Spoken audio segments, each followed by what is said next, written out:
In the name of Allah, the Beneficent, the Merciful, my dear friends, how are you doing today? Fantastic. Happy rainy day. You have tasted the flavor of rain for the first time in this season. Winter is blessed now. Dear friends, today's lecture is going to be about Back to Basic lecture number 14D. The basic fundamental word or the key word of today is ought to. It's a modal verb, and but there are some issues regarding this modal verb. We'll talk about that later on. Here, इसकी reductions हैं ought to की oughta, and negative is oughtn't to. Sometimes it's spoken without using to, and it's actually a semi-modal verb, or it is also called a marginal modal.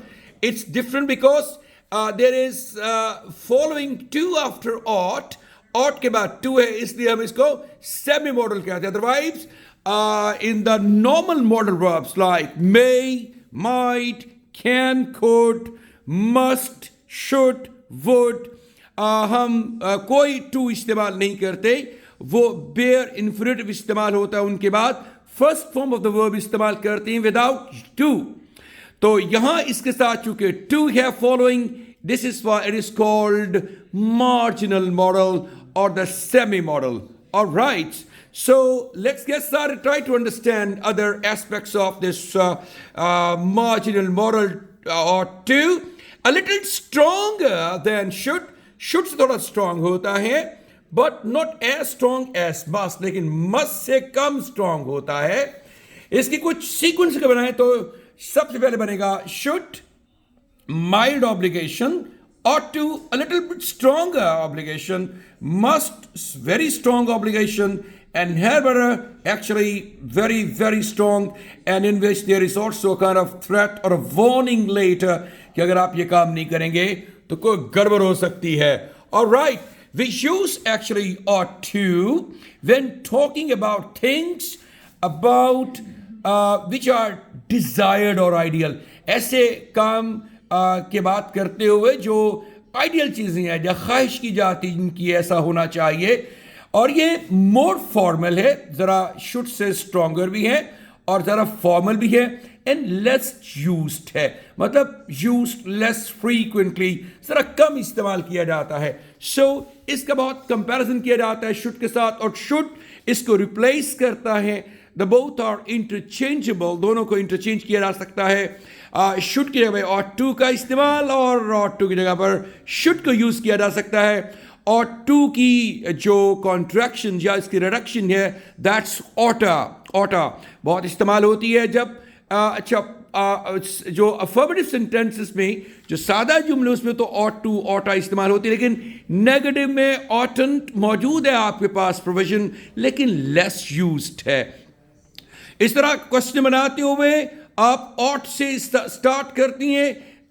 हमारे पास option मौजूद है, लेकिन इससे ज़्यादा frequently should का इस्तेमाल होता है नेगेटिव और इंट्रोगेटिव सेंटेंसेस में. आइए ज़रा कुछ इसके स्ट्रक्चर्स देखते हैं. स्ट्रक्चर्स के बिल्कुल सिमिलर हैं उससे, शुड से. तो आपने अगर हमारे लेक्चर पिछले 2 अटेंड किए हैं तो आपको बहुत आसानी से समझ आ जाएगी कि ought to actually equals should और ought to first form चाहिए.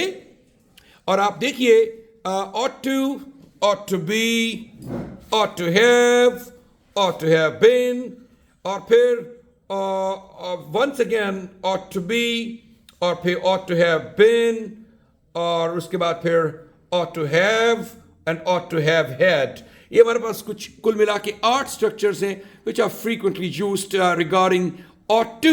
हमारा जो नेक्स्ट लेक्चर आने वाला है इस लेक्चर के बाद, उसमें हम एक कंपैरेटिव एनालिसिस करेंगे, कंपैरिजन देखेंगे दोनों का, ought to और should को कहाँ हम इस्तेमाल कर सकते हैं. They are replaceable and they are interchangeable.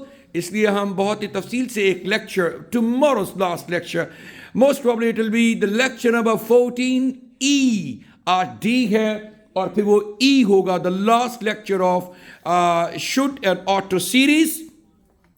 आइए जरा इनको सेंटेंसेस में देखते हैं, स्ट्रक्चर्स को. ought to first form, for example चाहिए, you ought to respect parents, आपको वालिदैन की इज्जत करनी चाहिए, और इसी का पैसिव बनेगा ought to be, उसके बाद फिर थर्ड फॉर्म आएगी और ये किया जाना चाहिए, और पैसिव है तो फिर पेरेंट्स पहले आ जाएगा object, parents ought to be respected, वालिदैन की इज्जत की जानी चाहिए, और उसके बाद फिर पास्ट में चले जाएंगे तो ought to have third form. आप जानते हैं जहां जहां ought to इस्तेमाल हुआ शुड इस्तेमाल हो सकता है, जैसे ought to have third form mean should to have, should third form, sorry should के बाद टू नहीं लगता, ought के बाद टू लगाते हैं, इसीलिए ये जरा वीक और सेमी मॉडल है, मार्जिनल मॉडल भी कहलाता है। सो ought to have करना चाहिए था, you ought to have respected parents, आपको वालिदैन की इज्जत करनी चाहिए थी, और इसी को पैसिव जब लेंगे पास्ट में तो ought to have been, और फिर थर्ड फॉर्म है किया जाना चाहिए था, parents ought to have been respected, वालिदैन की इज्जत की जानी चाहिए थी, और उसके बाद फिर ought to be होना चाहिए, ये इसके बगैर, ये किसी भी वर्ब की फॉर्म के बगैर है। मिसाल के तौर पर you ought to be responsible, you ought to be an artist, you ought to be accommodating, मतलब किसी से तवक्को कर रहे हैं आप कि आपको ऐसा होना चाहिए, you ought to be responsible, आपको जिम्मेदार होना चाहिए, और अगर इसी को पास्ट में ले जाएंगे तो ought to have, तो ये बनेगा फिर sorry you ought to have and ought to have been होना चाहिए, sorry you let's start in the middle, ought to have third form, करना चाहिए था, you ought to have respected parents, आपको वालिदैन की इज्जत करनी चाहिए थी। उसके बाद हमारे पास जो स्ट्रक्चर है वो है ought to be का, you ought to be responsible, आपको जिम्मेदार होना चाहिए, और अगला है ought to have been, yes you ought to have been responsible, आपको जिम्मेदार होना चाहिए था, और फिर उसके बाद लास्ट टू स्ट्रक्चर्स हैं ought to have पास होना चाहिए, you ought to have common sense, आपके पास कॉमन सेंस होनी चाहिए, या कह सकते हैं you ought to have sense of humor, आपका सेंस ऑफ ह्यूमर होनी चाहिए, हिस्से मजा होनी चाहिए, you ought to have a lot of money, आपके पास पैसे होने चाहिए, you ought to have my contact details, आपको मेरे contact details होने चाहिए, और ought to have been, sorry ought to have had पास होना चाहिए था, you ought to have had common sense, आपके पास कॉमन सेंस होनी चाहिए थी। तो ये वही स्ट्रक्चर्स हैं जो शुड के साथ थे, शुड इक्वल्स ought to, और फिर should be equals ought to be, should have equals ought to have, should have been equals ought to have been, और फिर should have जो बगैर किसी वर्ब की फॉर्म के इस्तेमाल करती हैं, should have equals ought to have, और should be, और फिर should have been, ये should be और should have been, इसी तरह से, और should have और फिर should have been, should have had, the last structure, ये सारे स्ट्रक्चर्स वही हैं, सिर्फ जो हमने कल लास्ट लेक्चर्स में should के पढ़े थे, और should और ought to दोनों इंटरचेंजेबल हैं, दोनों को एक जगह पर इस्तेमाल किया जा सकता है। थोड़ा सा फ़र्क इसमें, जैसे बताया मैंने आपको शुरू में इब्तिदा में, कि फ़र्क इसमें अंदर है, थोड़ा ज़्यादा स्ट्रॉन्ग है शुड से ought to, और must से ज़रा कम स्ट्रॉन्ग है। हमने उसकी तरतीब बनाई थी, मैंने बताया था आपको। आइए ज़रा कुछ स्ट्रक्चर्स के बाद यूसेस को देखती हैं। For example, you should call your mother more often, आपको यू शुड की बजाय you ought to call your mother, ये हमने जो स्पेस छोड़ी है ब्लैंक्स की, ये इनफैक्ट ought to के लिए है। you ought to call your mother more frequently, या more often, आपको ज़्यादा निस्बतन अपनी माँ से रब्ता करना चाहिए फ़ोन पर। सो ये क्या है, मॉरल ऑब्लिगेशन के लिए इस्तेमाल हुआ है। उसके बाद देखिएगा, you ought to stop smoking, आपको सिगरेट नोशी बंद कर देनी चाहिए, तो ये रिकमेंडेशन के लिए इस्तेमाल हुआ है, सिफारिश करते हुए भी ought to का इस्तेमाल करते हैं। जो इसका एक और इस्तेमाल है, Alice ought to get promotion, ये एक्सपेक्टेशन, तवक्को लगाए बैठे होते हैं जब आप, उसके लिए भी ought to का इस्तेमाल करते हो कि एलिस को प्रमोशन हासिल करनी चाहिए। आगे देखिए, this stock ought to increase in value, इस स्टॉक को इस कदर कीमत में बढ़ना चाहिए, ये है प्रोबेबिलिटी के लिए इस्तेमाल हुआ है यहाँ, इम्कान के लिए, जिसको हमने मे, माइट, के लिए भी इस्तेमाल किया था इम्कान के हवाले से। मे इम्कान है और माइट कम इम्कान है, और मे के साथ थोड़ा ज़्यादा इम्कान था। हमने उनमें स्ट्रक्चर्स में पढ़ा है प्रीवियस लेक्चर्स में। और फिर मार्क ऑटन, नेगेटिव देखिएगा, mark Orton drink so much, mark को इतनी ज़्यादा नहीं पीनी चाहिए। वाइन की बात हो रही है शायद, या कोक की बात हो रही है। सो ये एडवाइस है विदाउट टू। जब आप एडवाइस करते हैं किसी को तो फिर ऑटन के साथ टू इस्तेमाल बाद में नहीं करते, बल्कि नेगेटिव और इंट्रोगेटिव सेंटेंसेस में आप टू का इस्तेमाल ऑट के बाद नहीं करते हैं।